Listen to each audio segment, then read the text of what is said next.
It's day 52, 365 days printing on vintage hardware. Now that we've done some input shaper tuning, we are testing that out. We'll get to the result on that in a minute. Done a little bit of research, plus somebody's already commented on TikTok about this.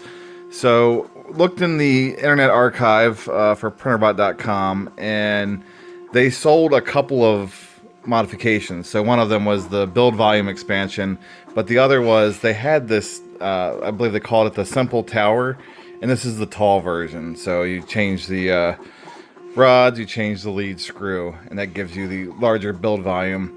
This is supposed to be a handle. That's just cool. And as I said in the previous video, we know that you could have rollers up here for the birch spool that they had.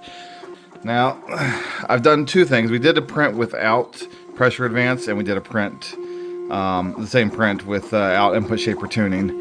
This is without both, and you can see very clear resonances here from the corner. You can see it in the X, and you can see it in the Y. Looking at the top here, you can see our bulged corners. Now, we'll have to wait a minute to see the exact result. I think we see less resonance in the corner here, but obviously the X is not much better, if any change at all. So, I think unfortunately, the bearings on this side, they only constrain up-down movement when adjusted properly. There is no constraint on this side.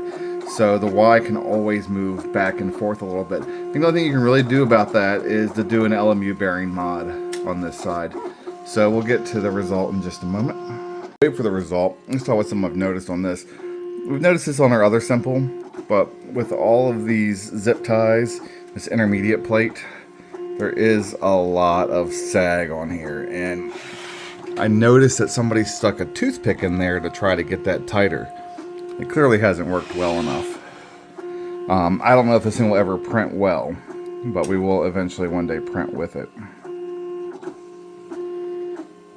As for the result, I feel like we get a little bit of a difference in the corner resonances, but the biggest difference we see here is the corners with the pressure advance.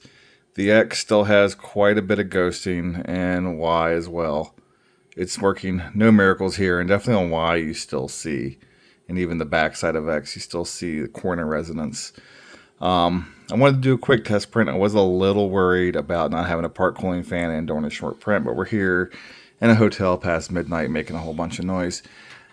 The other thing I noticed in our travels is the Z offset has definitely changed from hotel to hotel, and this has been going up, so this has probably been contracting a little bit and getting further away from the bed, as you would expect.